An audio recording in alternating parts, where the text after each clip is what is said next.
In the year 1817, the Pacific was teeming with rebels, bandits, and treasure hunters.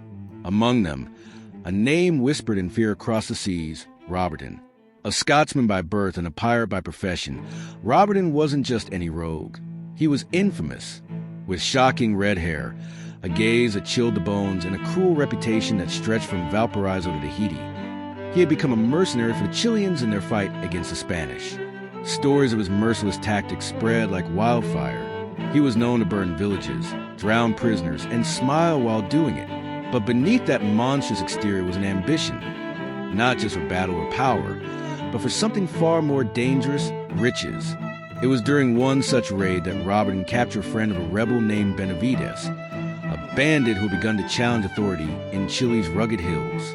"Tell me where he hides," Roberton hissed, his knife pressing into the man's throat. The man didn't need more convincing. Stories of Roberton's tortures had made even the bravest men weep. And so, the secret was told. Roberton wasted no time. Armed with his loyal men, he stormed the hideout. Benavides managed to escape, but his fighters were not so lucky. 60 men were taken, and not one lived to see the next sunrise. Roberton interrogated them, one by one, pulling secrets from their screams. And then he hanged them, every last one. But one whisper changed everything. "There's gold," one of them muttered, blood in his mouth. "Buried on Mocha Island." That was all Roberton needed. Treasure not stolen, but hidden, waiting. Alongside his brother and a few trusted followers, he sailed to Mocha Island. The waves welcomed him. The island, not so much. Tragedy struck. On a return trip from Valdivia, Roberton's ship hit a storm. Everyone drowned, except him. Alone and bitter, he left Mocha behind. The treasure had eluded him. But destiny wasn't done with him yet. Roberton drifted through life, a man now haunted, not by guilt, but by failure. Then in Peru he met her, Teresa Mendez, 21 years old, dazzling, a widow with emerald eyes and a mind sharper than any blade. Her first husband had been claimed by the sea, and yet she laughed in its face. Men adored her, but she adored only wealth. Roberton was no match, a pirate with nothing but bad memories and broken dreams, but loved the strange things. He begged her, day after day, until she finally sneered, "Bring me riches, gold, a life worth living, then I'll marry you." No one believed her, but Roberton, he was ready to move heaven and earth. Then fate struck again. Docked in the harbor was a Peruana, a ship glittering with secrets, and more importantly, with 2 million gold coins meant for the Spanish crown. During a drunken evening, Lieutenant Vieira made a joke. "Why don't you steal the Peruana, Roberton? Win Teresa the pirate's way." A joke for some, a mission for Roberton. That very night, Roberton gathered a crew, mostly British. The ship had poor security, and they took it with barely a fight. By dawn, Peruana was gone, sailing into horizon with the gold of empires on board. He was unstoppable now. He headed for Tahiti, a paradise fit for celebration. But Roberton wasn't here to relax. He was thinking long-term. The treasure was for Teresa, not for drunken fools. And so, he began to plan once more. Tahiti was heaven. The beaches, the women, the rum. But paradise was short-lived. Roberton realized his men were growing too comfortable. He feared rebellion. And so he acted. First, he took 15 women aboard, tricking his men with temptation. Then, as they sailed towards the Mariana Islands, he accused 8 of mutiny and left them on a deserted island to die. Cold, calculated, classic Roberton. His destination? Agrihan Island, a forgotten volcanic jewel in the middle of nowhere. It was here, on black sands beneath towering cliffs, that he ordered the slaughter of the women. William, his most violent companion, helped execute them.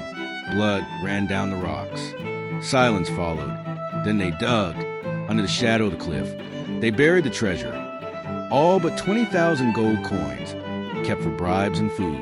They marked the grave with branches, a silent map that only they understood. Their ship remained off the coast, and Roberton concocted a new lie. They'd survived the shipwreck. What he didn't know, one man had escaped. One man who destroyed everything. They scattered. George fled to Rio de Janeiro, disappearing into the crowd. Roberton and William stuck together, their minds consumed with only one thing: return to Agrihan. The treasure pulled at their souls like gravity. In Hobart, Tasmania, they met Thompson, a curious sailor with an adventurous spirit.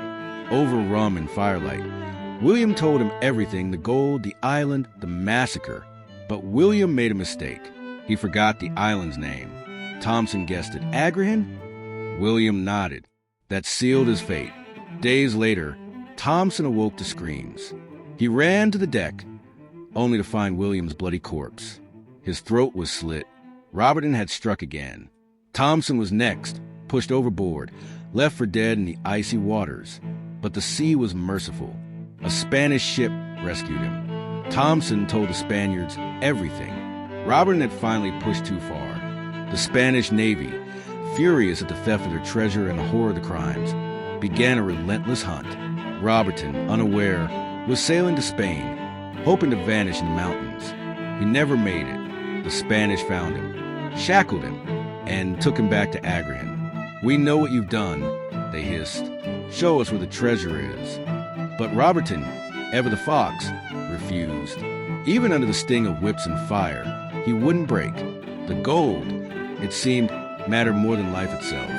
Then, on a final journey back to the island, chains wrapped around his legs, he jumped overboard. The sea swallowed him whole. The treasure's location? Gone with him. Teresa never saw him again. Even today, the legends persist. Locals claim the cliffs of Agrihan echo with screams on windless nights.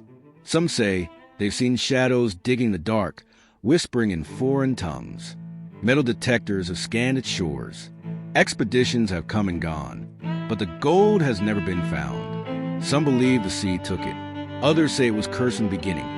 A pirate's greed that never belonged to this world. Maybe, just maybe, the treasure waits patiently, beneath the rocks, under branches, guarded by ghosts. And if you stand on Agrihan's beach, listen carefully. You might hear Roberton's voice in the breeze, laughing still, because the greatest treasure of all might be the one we can never touch.